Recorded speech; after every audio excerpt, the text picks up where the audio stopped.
Hi, welcome to episode 5 of Unmasked Minds, the podcast. I am Sarah the Psych, and I'm coming at you from the middle of the Australian school holidays, which is a 6-week block.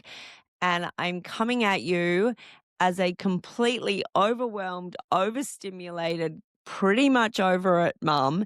And I wanted to just talk through that, really to normalize the school holiday overwhelm that so many of us experience, and also potentially to talk a little bit about what's happening, why that happens for us, and how we can manage it, be aware of it, and potentially, some tips and tricks and tools to work through it if you happen to be in the same place. So, all of you that follow me on Instagram will know I have a beautiful blended family. We have 6 children. And we also are the house where all the cousins, all the friends and families are over and playing all the time. So school holidays for us are pretty chaotic. And what I mean is they're loud, they're fun, they're adventurous, but they are also completely overstimulating for me. I'm a neurodiverse person, and all that noise and all that lack of routine and inconsistency and fighting and all of this can feel like a lot. And that's the one thing that I need to look at when I'm in the school holidays is what is happening for me that is different to my normal routine, and how can I support myself through that? So one thing I do in the school holidays, it's part of my sort of values-led choices in life, is I try not to work. So I don't have my regular scheduled clients or my intensives or my retreats. I kind of put it like I work really hard and really long hours during the school terms when my kids are at school. And I, as much as possible, try to have the holidays off so I can be really present with them, which in itself brings another challenge for me. One of the things I notice a lot, and I hear this so much through my followers on Instagram and also through my clients, is there's all this pressure at the moment to be present and to have balance as a parent. And what the hell does that even mean? In my head, it's like I'm going to wake up happy and I'm going to jump around and play and cuddle and be present with the kids and laugh with them and experience with them and build blocks and make craft and all of that. And it's so funny because even though over the years, I've really come to realize that some of that is not me. Some of that is so far from what I enjoy. But why do I still expect myself to do it? So, how do we set realistic expectations on ourselves as to what being present in the school holidays will look like for us? For me, I'm very comfortable now in saying we don't do craft. We don't do like painting little fucking spaghettis and stuff in my house. We never have. We don't make slime. I've never made slime. All of that for me is too much. It's too fiddly. It's too sensory overstimulation. The mess gets to me, the noise, all of that. I don't have the patience for it. So for me, and I have to do it often throughout the holidays. It's like this reshift of my own expectations around how I show up as a parent. Now, in order to set your own expectations as to how you're going to show up as a parent, it's really, really useful to know your values, because knowing your values allows you to focus on what's important to you and your family in this chapter of life. It's really, really important to know that in different holidays, in different times, you and your children and your family have different needs, and therefore holidays or just day to day might look very different, and that's okay. Now, once we know what's important to us and our family, so for example, for me and my family, it is important that I'm around and I'm present and that we do a lot of like outdoorsy fun activities. But it's also important that we do a lot of rest, because I do have a tendency as a woman with ADHD, I tend to just want to do more, do more, do more, be more, go and do stuff, right? But that becomes really exhausting for me and the children. So it's also about going, hang on, even though that feels good in the moment and at the time, am I overcommitting to activities? Am I overcommitting socially? Am I burning myself out in trying to be fun and exciting, or in trying to tick the box that my values have been met these school holidays? And that's a really interesting one, because we don't meet our values. Our values aren't a destination. It's not, I want freedom in my family's lifestyle. That's one of my values. Freedom to be flexible, freedom to go on adventures, freedom to work how I want to work, to play how I want to play, and to rest how I want and need to rest. Now, we don't get to a point in our life where we go, yep, sweet, I've done that this school holidays, right? I've achieved it. It's a journey, and it's a constant balancing act. And in the school holidays, one of the things I've had to learn is when to put in boundaries. You get to the holidays and all of those people that you haven't caught up with for months that you've been saying, yay, I'll see you in the holidays. They all come out and they're like, let's catch up. And you really want to catch up. But you've also got 5 kids who are overstimulated, and they've got friends and they've got to be places. And how do you make time for you as well? I know for me, I often have this long list going into the holidays or time away from work, where I'm going to do all the fun stuff with the kids, do all the life admin stuff, the doctor's appointments, the doing my tax return, which, damn it, I haven't done that yet. Not my BAS statement. I'm going to also look after myself. I'm going to run. I'm going to go to the gym. I'm also going to see my friends and be really social and have some wonderful times. And I'm also going to reconnect with my partner. It's a lot of pressure to put on yourself just because you've got maybe one thing off the agenda, which might be work or kids going to school. We often also forget that when the kids aren't at school, there is so much more to do. There is every meal, there is entertaining the kids, depending how many kids you've got and what their needs are.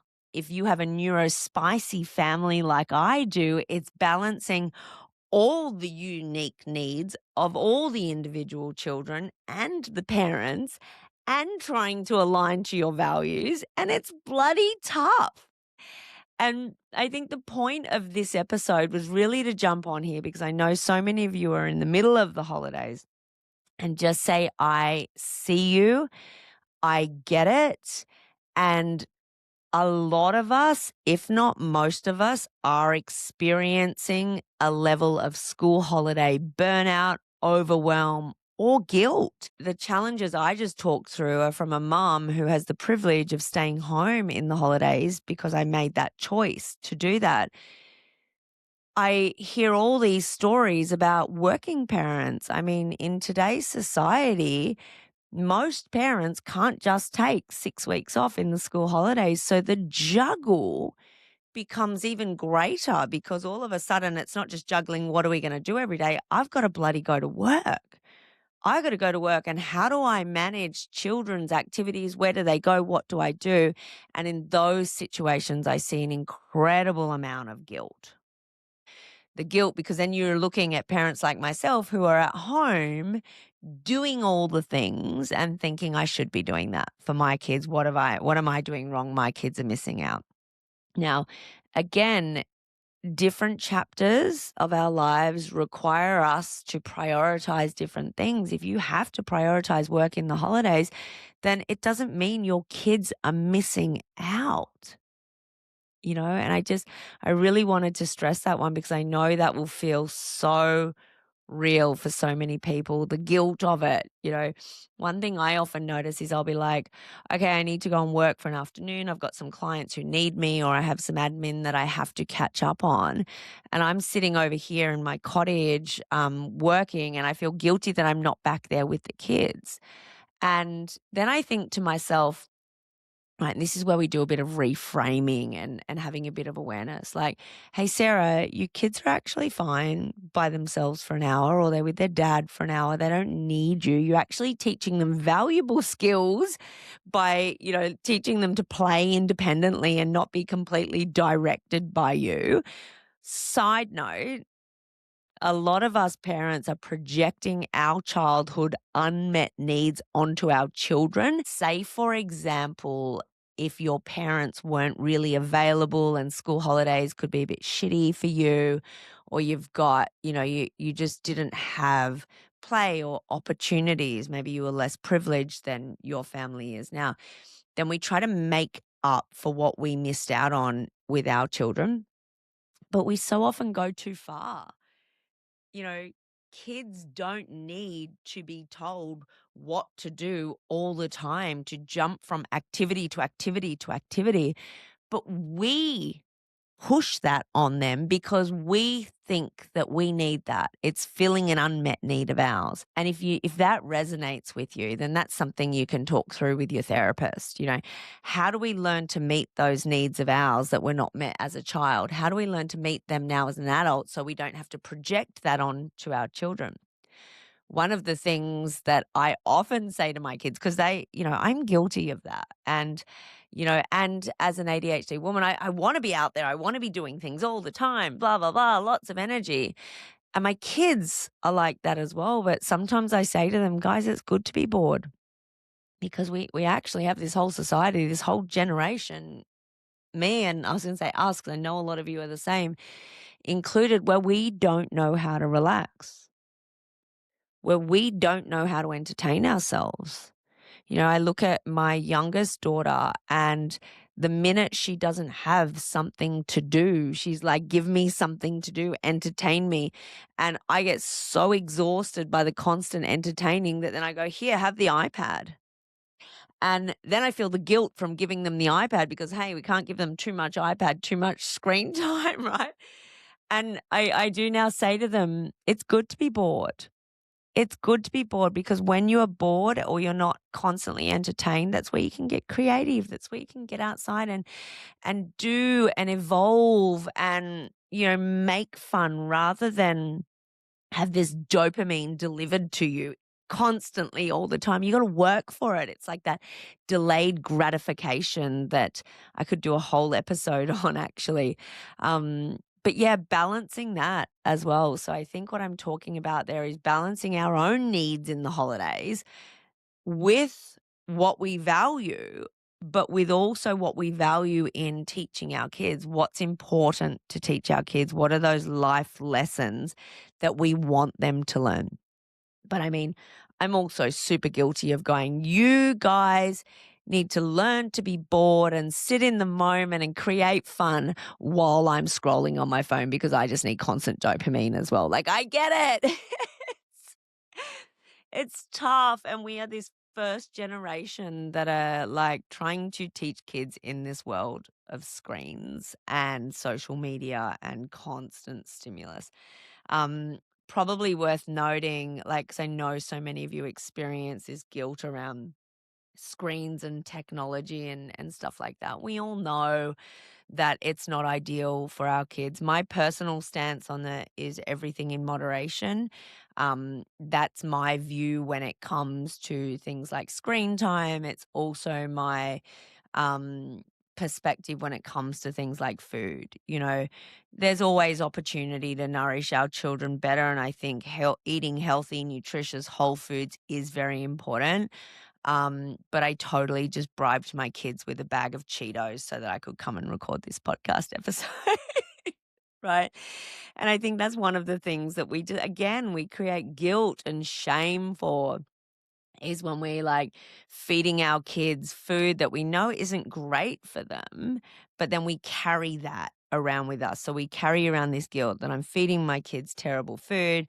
I'm letting them use screen time. I'm getting overwhelmed and I'm yelling at them, and then I feel guilty for that. Now, at the end of the day, it's the expectations that are driving us to feel this gap between us and our expectations. I'm not feeding them well enough. I'm not entertaining them enough. I'm not doing enough. I'm working too much, right? the way to work on this or to change how we feel about this is to change those expectations. Yeah, it's not to do more. It's not to add more pressure to you because you're already feeling pressurized, right? It's not to say, well, just do that. Just get up earlier and look after yourself and go to Pilates earlier so you can fit more in. It's actually about going, what is important and what capacity do I have in my unique circumstances? Because your circumstances are different to mine. Your circumstances are different to your sisters or your brothers or the other mum from school, right? And so often we get stuck in the comparison trap. Social media has so many benefits, but one of the things that often happens is we look at people's highlight reel.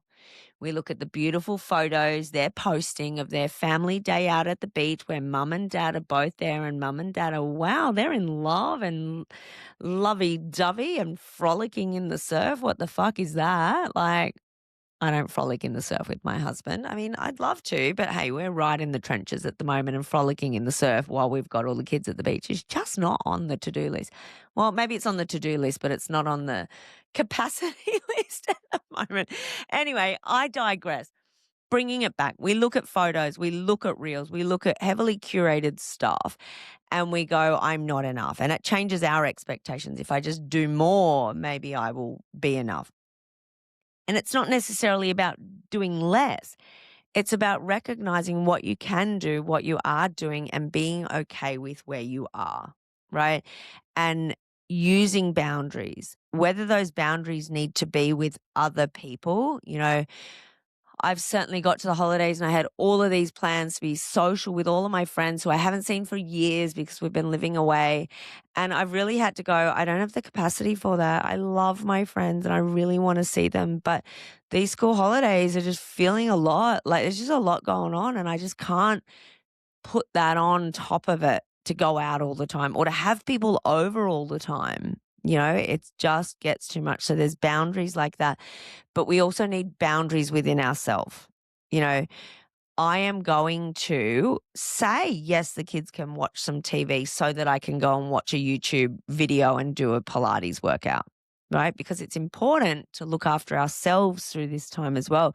The internal boundaries might be, I am feeling so overwhelmed today that I'm going to say no to that activity we had planned this afternoon, or I am feeling so overwhelmed that we're just going to have an inside day.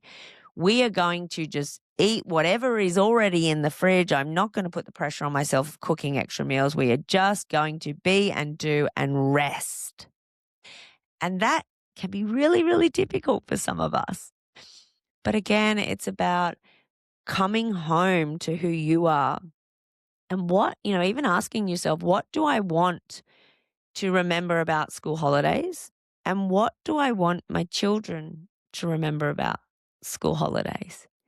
It doesn't have to be flashy. It doesn't have to be dragging around to all the activities, showing up to all the events, putting yourself under financial stress, trying to keep up with what you think you should be doing in the school holidays. If my kids are older and they look back and they say, school holidays was so great, Mum, because you were home and we had slow mornings and Mum, you used to get up and have a coffee in the sun and we'd have a hot chocolate and we'd talk a bit. But then you'd go and do your own thing and read a book and we could play and do our own thing. And occasionally we'd go to the movies, but our cousins would come over for days on end and we would just make our own fun. Then I'm going to be a happy woman. I am going to be so content. And I think the gap doesn't need to be as big as it feels for you right now if you do a little bit of reframing.